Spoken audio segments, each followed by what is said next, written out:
बिस्मिल्लाहिर्रहमानिर्रहीम। अस्सलाम वालेकुम। दिस इज सादी Arshad. I am astrologer, NLP trainer and a hypnotherapist. आज हम बात कुछ मुख्तलिफ कर रहे हैं और आप लोगों ने बहुत से मैसेजेस भी किए, कमेंट्स भी आए कि इस हवाले से ज़रूर बात करें और बनती भी है। कुछ मामलात जो इस वक्त हम अपने इर्द गिर्द देख रहे हैं, हम अपने मुल्क में देख रहे हैं, हम दुनिया में देख रहे हैं। सबसे बड़ी बात इस वक्त दुनिया की है, तो होने क्या जा रहा है, क्या होगा आगे। तो कुछ इसको मैं आप सबको एक रिमाइंडर देना चाहती हूँ। इसको हम कुछ 2024 से लेकर जाएंगे। जब मैंने सबसे पहले ये बात की थी कि अपने चैनल पे तो शायद बहुत कम बात हो पाती है मेरे से, और आज मैंने सोचा कि नहीं, यहाँ पे भी ये बात इन डिटेल करूँगी, बट मैंने की है यहाँ पे, अपने प्लेटफॉर्म पे भी की है, डिफरेंट पॉडकास्ट में की है। सो ये सिलसिला 2024 से तो कुछ शुरू हो चुका है और 2027 के बारे में मैंने एक पॉडकास्ट में ज़िक्र किया कि यहाँ तक कुछ मामलात जाएंगे और फिर हम एंड को, या एंड तो नहीं उसको कह सकते, बेसिकली इस चीज़ को प्रिडिक्ट नहीं किया जा सकता। जो लोग प्रिडिक्ट करते बड़ी माजरत के साथ मेरा उनसे इस चीज़ पे थोड़ा सा इख्तलाफ भी है। हम इस चीज़ को सिर्फ बता सकते हैं, वो भी नो डाउट कुछ कैलकुलेशंस होती हैं, न्यूमरोलॉजी है, एस्ट्रोलॉजी है, और सबसे बड़ी जो दुनिया है वो स्पिरिचुअलिटी है, हमारा मज़हब है कि वहाँ पे क्या बताया गया। आप आजकल, और ऐसा होता है कि आप कोई भी चीज़ को देखें तो आपके एल्गोरिदम में आ जाता है। डॉक्टर इसरार की बहुत सी चीज़ें हैं जो इस वक्त हमारे सामने, उनकी कही हुई बातें, मैं कहूँगी कि उन्होंने जो प्रेडिक्ट किया, तो हम दुनिया में उसी हालात की तरफ जा रहे हैं। अब कुछ नंबर्स के हवाले से अगर बात करें तो 2025 जो कि नंबर 9 का साल था, 2024 नंबर 8 का साल था, 2026 नंबर 1 का साल है। ये सूरज का साल है। जब मैंने साल शुरू होते ही वीडियोस आप लोगों के साथ शेयर की तो मैंने उसमें इस चीज़ का जिक्र किया कि होने क्या जा रहा है। ये सूरज का साल है, बल्कि रिक्वेस्ट करूँगी कि आप लोग उसको ज़रूर एक दफ़ा देखें। और मैंने ये बताया, जो नज़र आता है सूरज क्या होता है, घर का सरबरा, बादशाह, बादशाह सलामत, मुल्क के सरबरा। और इस साल में हर कोई ये कहेगा कि मेरा तख्ता, मेरा तख्त दूसरा नज़र ही ना आए। कहीं ना कहीं यही चीज़ें कोलैप्स करती हैं, वो मगरिब के मुल्क हों, मशरिक़ के मुल्क हों, कहीं पे भी होगा तो कुछ आपको इस तरह के मनाजिर देखने में मिलेंगे। मैं इस चीज़ को इसलिए रिपीट करी क्योंकि साल के आगाज़ में इस चीज़ का ज़िक्र कर चुकी हूँ। बाकी अल्लाह ताला हम सब के लिए बहुत खैर करे, हम सब पे मेहरबानी करे और हमारे ईमानों को मजबूत करे, क्योंकि यहाँ पे बात ईमान की है। आप सब ने देखा अभी रिसेंटली ही कि जो शहादत हुई खुमैनी साहब की, उसके बाद हुआ क्या, जो मैं बहुत देर से बात करती थी। और कई दफ़ा जब हम बात करते हैं ना, मैं आप लोगों से ये भी जिक्र करूँगी, जब मैं यहाँ पे किसी भी प्लेटफॉर्म पे बात करती हूँ तो लोग बड़ी जल्दी कमेंट्स में लिख देते हैं, आप शिया हैं, आप सुन्नी हैं, आप क्या। मैंने पिछले बहुत से ऐसी जगहों पे बात की, मुहर्रमों में की, हर जगह पे बात करती। तो बेसिकली इस चीज़ को समझे कि हम सब अहले बैत से हैं। अगर अहले बैत को कोई नहीं मानता, नहीं समझता, तो अपने आप को मुसलमान ही नहीं कह सकता। अब अहले बैत में जो हस्तियां हैं, मेरा नहीं ख्याल है कि मुझे आपको बताने की ज़रूरत है, आप माशाल्लाह ख़ुद बहुत समझदार हैं और इस चीज़ को समझते हैं। और अल्लाह ताला हम सबको इन चीज़ों को, इन मामलात को समझने की तौफीक दे, ये दुआ है मेरी, और आप सब भी ये दुआ कीजिए। ये 2026 जैसे जैसे अपने इख्तिताम में जाएगा, आगाज़ से लेकर इख्तिताम तक, ऐसा नहीं है कि कोई जंगें रुकने वाली हैं। 2025 में भी कहा था कि जंगें छिड़ेंगी, मगर अब क्या है, जिसको हम थर्ड वर्ल्ड वॉर कहते हैं, या कह रहे हैं लोग, यूँ कह लीजिए, तो बिल्कुल जनाब हम उसके एक बड़े ही इम्पॉर्टेंट पॉइंट पे खड़े हैं। 24 से शुरू हुई और वो डिफरेंट आपने गज़ा में देखते रहे आप लोग, इंडिया पाकिस्तान लास्ट ईयर जो हुआ, अभी भी ख़दशात हैं, ऐसा नहीं है। अल्लाह ताला हमें दुश्मनों की इस नज़रों से, उनके इस प्रोपेगेंडा से महफूज रखे हम सबको। ये भी मुझे पता है कि आप चाहे दुनिया के किसी भी कोने में रहते हों, किसी भी मज़हब से आपका ताल्लुक़ हो, आप इस चीज़ पे तो यकीनन बिलीव करते हैं कि जो भी हो रहा है वो अच्छा नहीं हो रहा है।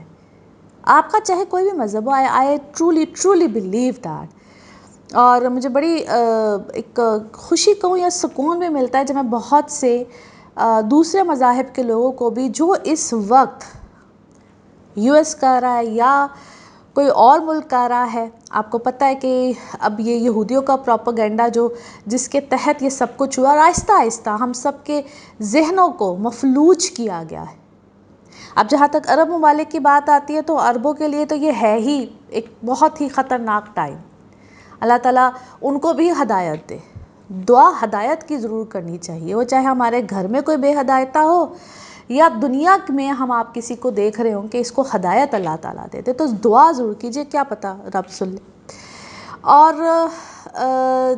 ये प्रोपेगेंडा क्यों हुआ, आपको पता है एप्स्टीन्स फाइल्स आई, उसके बाद ये सब कुछ शुरू हुआ और सबको यही लगता है कि उसके बाद ये चीज़ें प्रोमिनेंट हुई। तो यहूदियों का बेसिकली जो कॉन्सेप्ट है कि यहूदियों का, ईसाइयों का, कि वो वेट कर रहे हैं कि हज़रत ईसा अलैहिस्सलाम बिल्कुल आएंगे, लेकिन उससे पहले जो हमारा बीइंग अ मुस्लिम एक फ़ेथ है, बिलीव है, यकीन है कि इमाम मेहदी का आना होगा।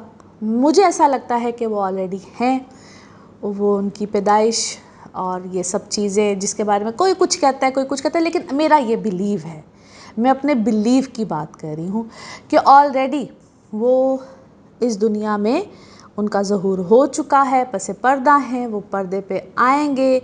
जो अकॉर्डिंग टू हमारा मज़हब कहता है, इस्लाम कहता है, उसके मुताबिक चीज़ें बिल्कुल होनी हैं। बात ये है कि क्या होना है ये तो हर कोई कहता है या हर कोई सवाल कहता है, बात ये है कि हमने करना क्या है, हम क्या कर रहे हैं और हमने करना क्या है। तो एक ही छोटा सा मैं जो रिक्वेस्ट है, मैं रिक्वेस्ट इसलिए कहूँगी क्योंकि सबसे पहले तो इंसान अपने आप को देखता है, ख़ुद भी कोशिश करती हूँ कि हम अपने अपने किबले दुरुस्त करें। हम लोगों को ना जज बहुत जल्दी करते हैं, ओ हो इसने ये नहीं पहना हुआ, इसका ये दुपट्टा है, इसके ये है। जजमेंटल होना बंद कर दीजिए और अपने आप को देखिए, अपने अपने गिरबानों में झांकिए, रादर देन कि हम दूसरों को क्रिटिसाइज़ करते हैं। अल्लाह को ये बात नहीं पसंद है अभी इस चीज़ पे इतराना कि मैं तो बहुत अच्छा हूँ, मैं तो मज़हब में, मैं तो इस्लाम, मैं तो नमाज, मैं तो कुरान। ये जो इतराना है और फिर दूसरे को हकारत से देखना है, ये सबसे बड़ा गुनाह है। मैं कोई क्या कहूँ अब,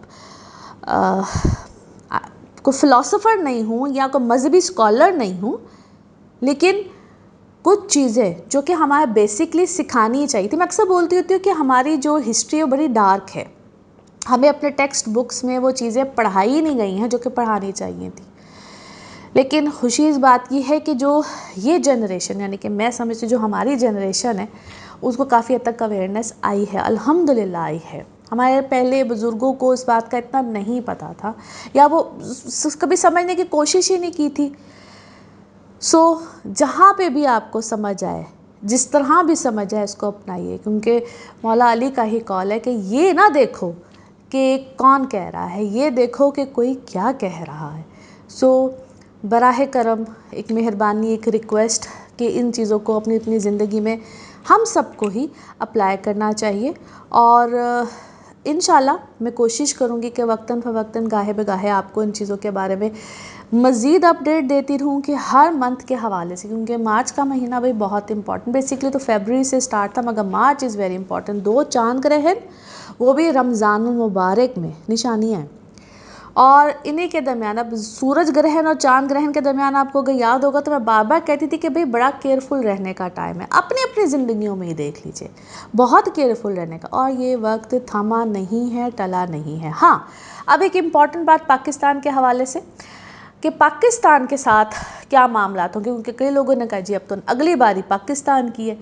तो देखिए, ये कहना कि अगली बारी पाकिस्तान की बारी भाई कब नहीं आ रही थी, लेकिन अल्लाह का कोई ख़ास करम है, अल्लाह का ख़ास करम है कि पाकिस्तान को अहमियत मिली और पाकिस्तान को इस ख़ित्ते में अहमियत मिली, इसकी इम्पोर्टेंस का पता चला और रहेगी आगे। ये आप इम्पोर्टेंस मज़ीद देखेंगे। ऐसा नहीं है कि खुदा न खास्ता, गॉड फॉरबिड, यहाँ पे कोई मुश्किल हालात होंगे। और यस, दुश्मन का क्या है, दुश्मन को तो जिस वक्त भी मौका मिलता है वो अपनी चाल चलता है, आपके ऊपर अटैक करते ही करता है, उसके चांसेस भी हैं। कितने हैं, किस तरह से हैं, मैंने जिस तरह कहा वक्तन फ़वक्तन बताती रहूँगी।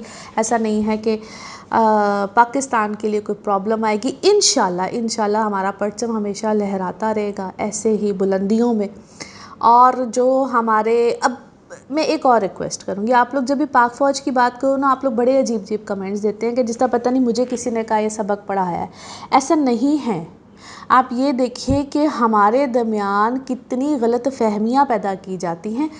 थिंक थॉरली और उसको डीपली सोचिए कि ये जो हमारे सिपा सलार जो हमारे बॉर्डर्स पे जाके हमें प्रोटेक्ट करते हैं, उनके लिए भी दुआ कीजिए। अल्लाह ताला उनको सलामत रखे, उन सब मेरे भाइयों को जो हमारे वतन की हिफाजत के लिए हैं। और अल्लाह ताला हमें इस बात की तौफीक दे, बात तौफीक की है कि हम समझ सकें कि what is right and what is wrong. तो आज के लिए इतना ही। इंशाल्लाह ताला अगले किसी इस तरह के ही अच्छे एक नॉलेज इन्फॉर्मेशन के साथ आपसे फिर दोबारा बात होगी। Thank you so much.